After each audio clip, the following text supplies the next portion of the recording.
Sekarang untuk isu mutasi nih, Prof. Nah, ini kan isu mutasi ya, banyak sekali tadi yang kita sempat ngomong di awal. Jadi ada mutasi dari Inggris, mutasi dari Afrika. Nah, itu untuk terkait vaksin ini ada perkembangan nggak, Prof? Apakah ada vaksin yang memang sudah terganggu atau sampai sekarang semua masih aman? Iya, ini hal yang dikhawatirkan ya, di Mm-mm. mana sebenarnya secara teori virus COVID ini sebenarnya mutasinya rendah, ya, artinya kecepatan mutasinya rendah. Itu secara teori. Itu yang saya ajarkan ke mahasiswa saya, ya, bahwa kecepatan mutasi virus ini hanya separuh dari mutasi virus flu. Ya, Mm-mm. mahasiswa saya semua ngerti itu. Ya, Tetapi apa yang terjadi di lapangan sekarang itu ternyata tidak sesuai dengan teori. Apa yang oke. terjadi di lapangan sekarang? Mutasinya ternyata agak cepat. Ya. Karena apa? Karena penyebarannya yang tidak terkontrol. Jadi walaupun secara teori mutasinya itu lambat, tapi karena orang yang tertular itu sudah banyak sekali, sudah berapa puluh juta, saya nggak tahu 50 ya, sekitar 50 juta. Nah, karena sudah terlalu banyak, sehingga mutasi itu kemudian berjalan lebih cepat dari yang seharusnya.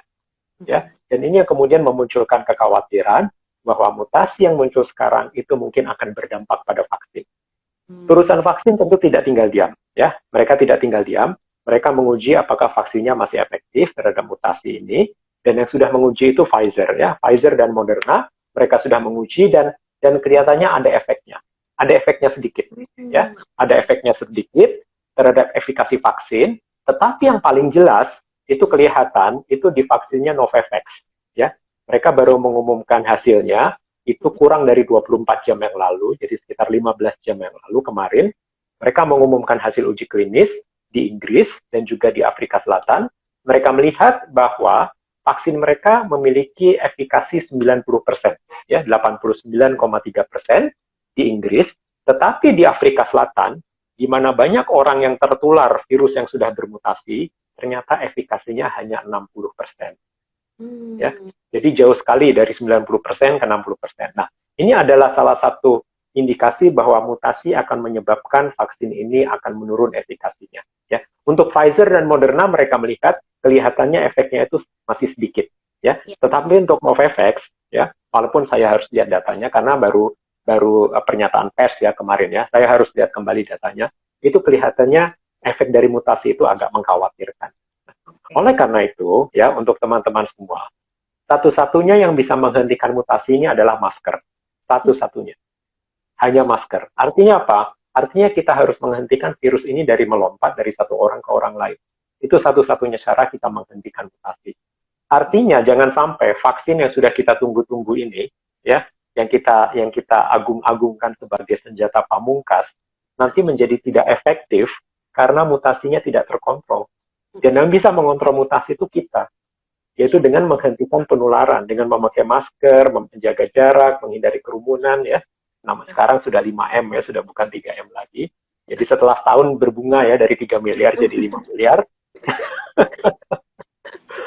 itu adalah satu-satunya cara untuk menghentikan mutasi.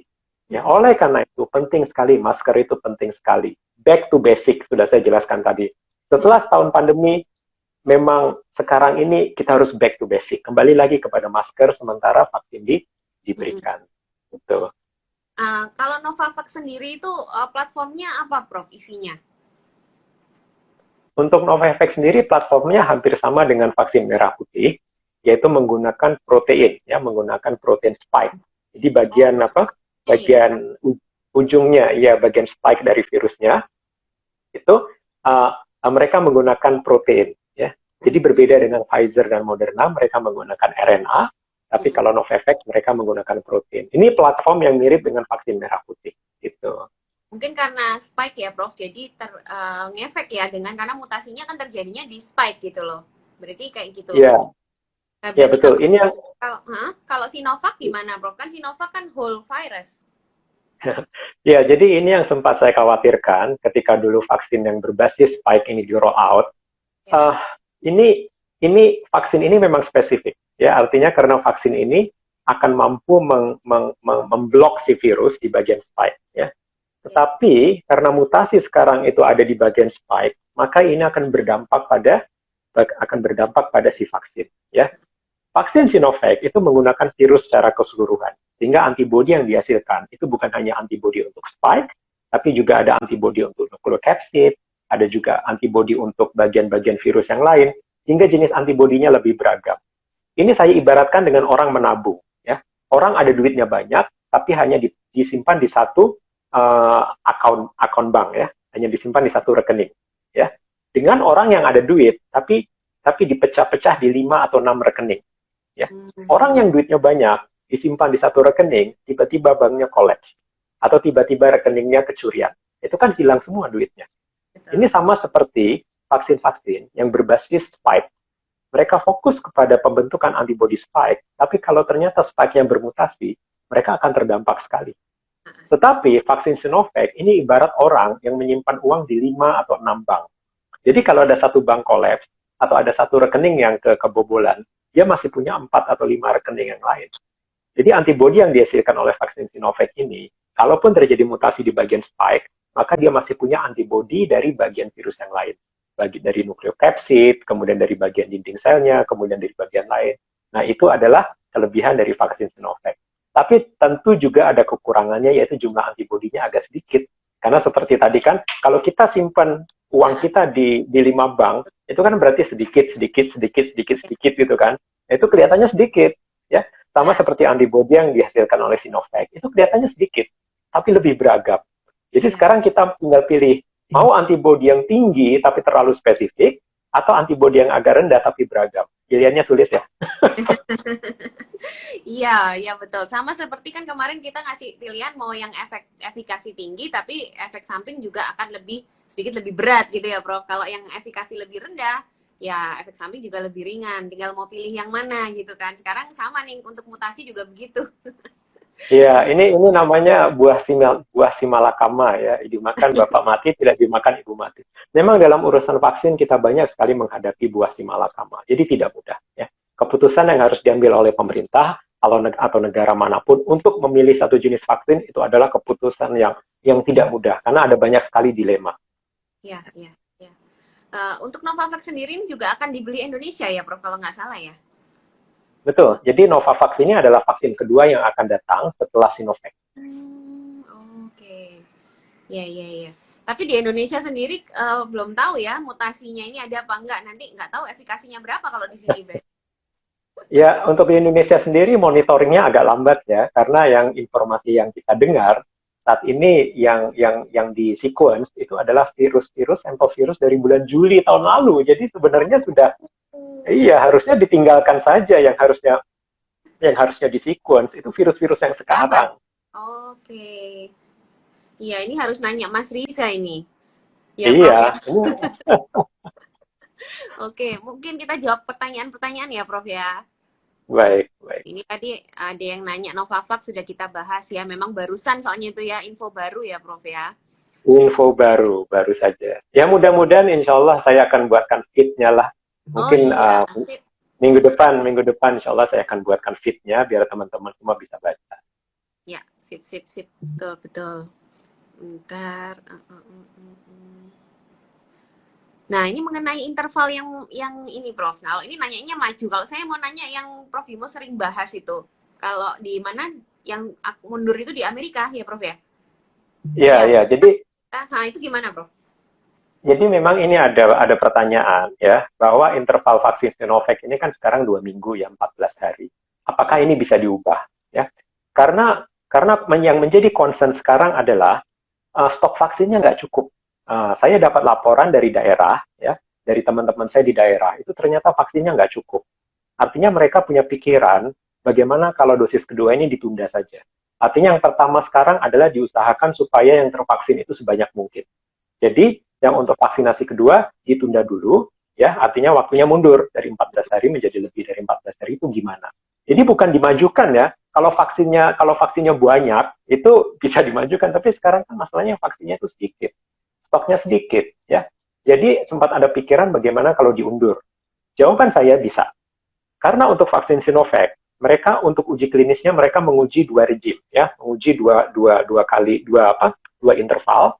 Yang pertama adalah 14 hari interval, yang kedua adalah 28 hari interval. Hasilnya sama. Hasilnya yang 28 hari interval ini antibodinya juga tinggi. Ya, antibodinya juga tinggi. Nah, kenapa kita memilih yang 14 hari? Karena uji klinis di Indonesia itu memakai yang 14 hari intervalnya, dong.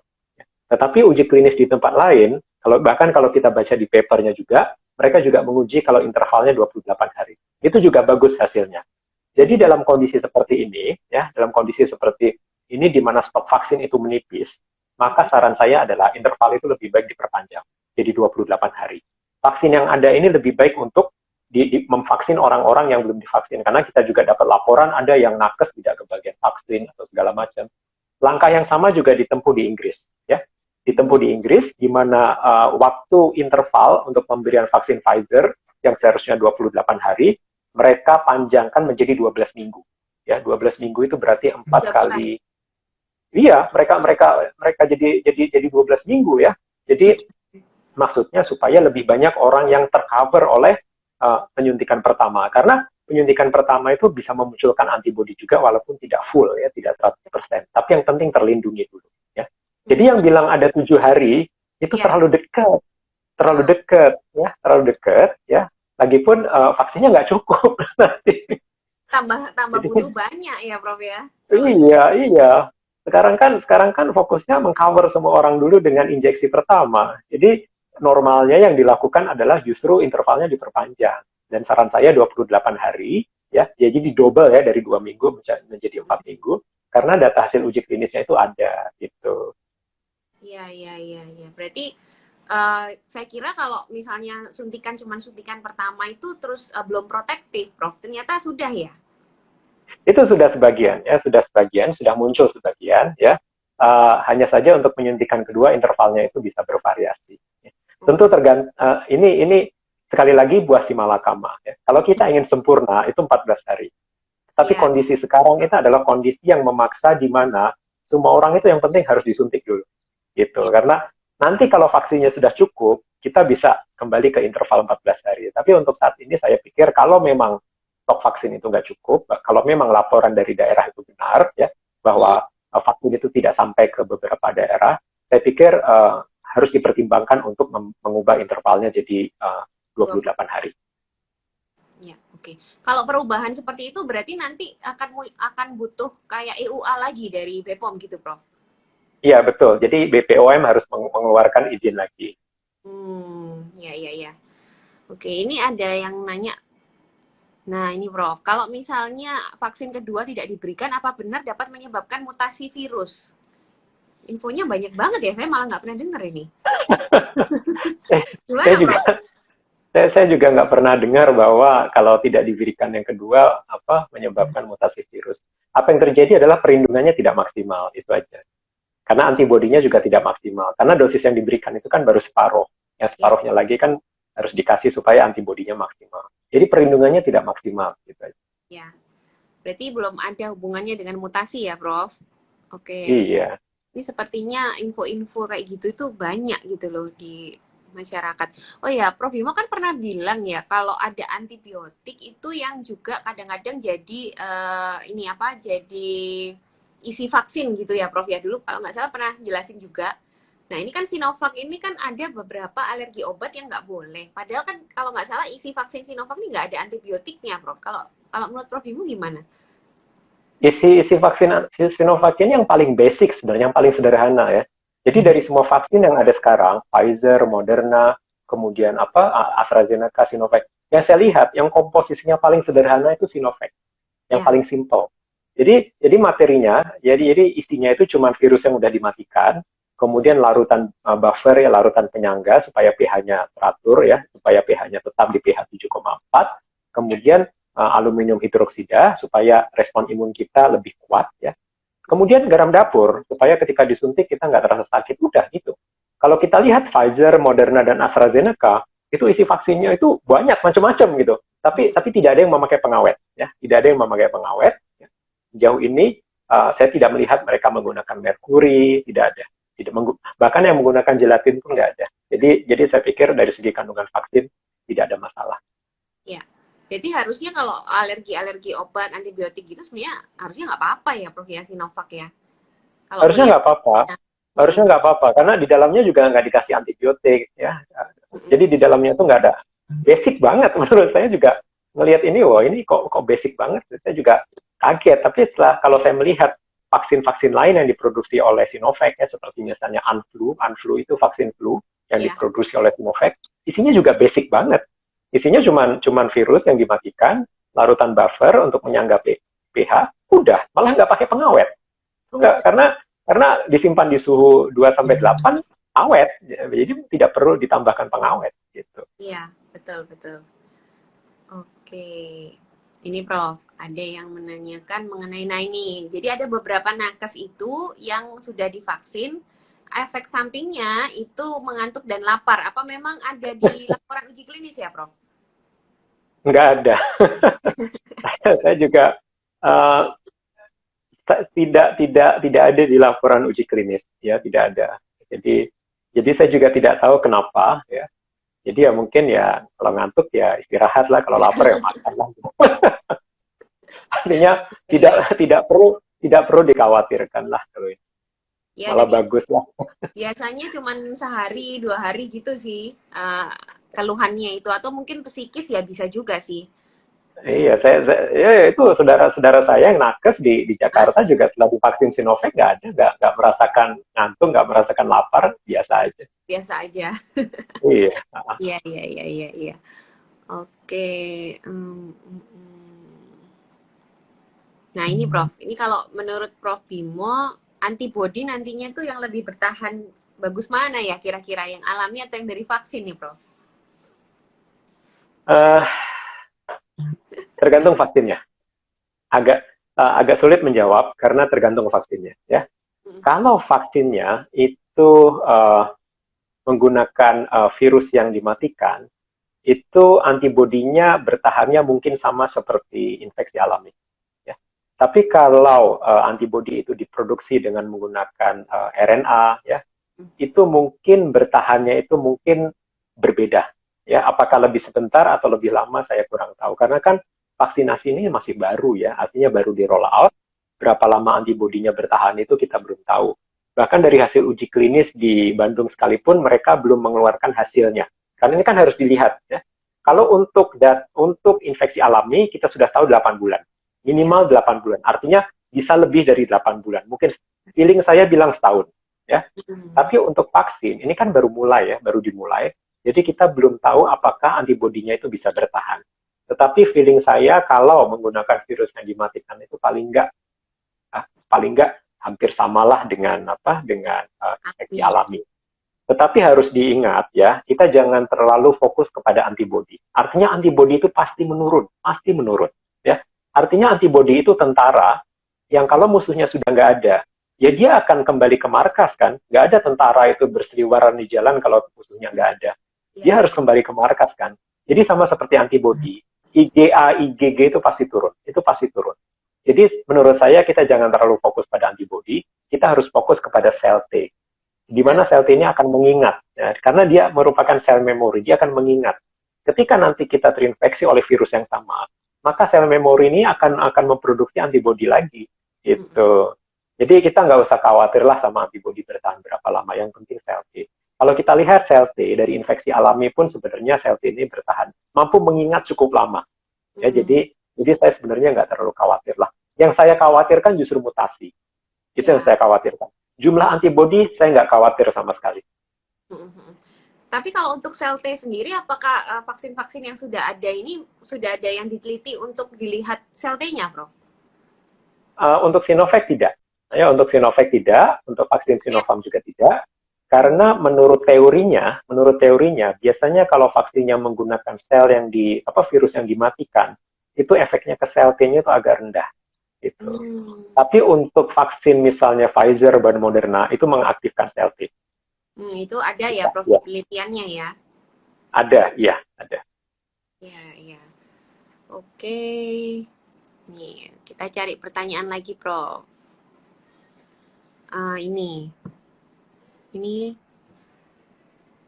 Nah, ini kalau ada hoax katanya vaksin curah dari Cina untuk Indonesia. Ini kalau nggak salah kan maksudnya bahan-bahannya dari Cina terus dibikin di Bio Farma, bukan gitu ya, Prof?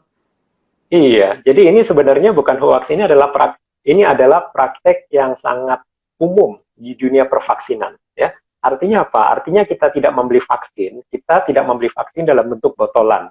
Artinya kita vaksin, kita belinya dalam bentuk bahan baku ya, dan kemudian dibotolkan di Indonesia. Hal yang sama juga dilakukan oleh Malaysia. Malaysia juga membeli vaksin Sinovac dalam bentuk curah dan kemudian nanti dibotolkan di Malaysia. Itu bisa menekan biaya produksi. Ya. Ya. Jadi ini bukan hal yang aneh dan tidak perlu dihoaxkan, tidak perlu disensasikan karena ini adalah hal yang wajar dan sangat biasanya ini bisa menekan biaya produksi gitu. Kalau untuk anti vaksin itu semua bisa jadi hoax, Prof, gitu loh. Makanya ini pun jadi hoax ya, karena mungkin sebelumnya kan nggak ada yang pernah tahu ya tentang vaksin, tiba-tiba ada sesuatu gini kan ya langsung semuanya bisa jadi hoax gitu loh. Ya dalam dunia farmasi ini biasa. Dunia farmasi itu kan kita biasanya kalau beli obat ya, kita impor obat itu kan curah. Nanti kemudian dibotolkan di sini, di negara masing-masing. Itu lebih murah dari segi biaya produksinya. Jadi saya pikir nggak perlu dihoaxkan. Ini justru akan sangat membantu untuk menekan biaya. Nantinya kan diuntungkan juga rakyat. Gitu. Iya, betul. Nah ini Prof, ini juga menarik nih. Kalau misalnya setelah suntikan pertama dia positif, lalu untuk suntikan keduanya gimana Prof? Ini juga banyak yang sering nanya. Itu logikanya gimana? Harus ditunggu dulu ya. Artinya harus ditunggu sampai gejalanya hilang ya. Ya kalau OTG artinya 10 hari. Dan setelah itu kalau tidak salah 14 hari ya. Setelah itu 14 hari kemudian bisa dilanjutkan dengan vaksin kedua. Gitu. Oh berarti atau mungkin kalau untuk penyintas berarti boleh harusnya Prof ya? Sebenarnya boleh. Karena untuk vaksin-vaksin lain kita lihat kayak Pfizer misalnya di uji klinisnya ternyata ada penyintas, bisa ya. Kenapa penyintas itu tidak dimasukkan dalam uji klinis? Karena apa? Karena nanti uji klinis itu kan sifatnya riset. Mereka ingin melihat orang-orang ketika sebelum divaksinasi itu level antibodinya 0, ya level antibodinya 0. Nah setelah divaksin itu antibodinya naik. Tapi kalau penyintas itu sebelum divaksin antibodinya sudah tinggi. Jadi ketika divaksin, nanti nggak bisa lihat efeknya, apakah vaksin ini memicu antibodi. Jadi dari segi riset, itu nanti sulit untuk melihat efeknya. Tapi ini kan kalau sudah masuk, vaksin sudah di roll out, ini kan sudah bukan riset lagi. Ya? Sudah bukan riset, artinya penyintas bisa diberikan vaksin, nggak ada masalah. Gitu. Tapi kapannya setelah dia positif, itu mungkin Dokter Ninggar punya penjelasan yang lebih bagus. Saya pernah dengar 14 hari kalau nggak salah. 14 hari. Cuman saya nggak berani komentar kalau itu. Tapi untuk penyintas ya, saya berpendapat tidak ada masalah untuk penyintas. Dan kalau nggak salah WHO juga malah mewajibkan ya yang penyintas tetap harus divaksin kan Prof ya, kalau nggak salah WHO atau CDC itu kalau nggak salah gitu. CDC kalau nggak salah, CDC ya. Saya harus cek lagi CDC karena sebenarnya bagus untuk meningkatkan antibodi ya, dan juga bagus untuk mengantisipasi virus yang bermutasi. Karena apa? Mungkin ketika kita terinfeksi ya, kita terinfeksi oleh varian A.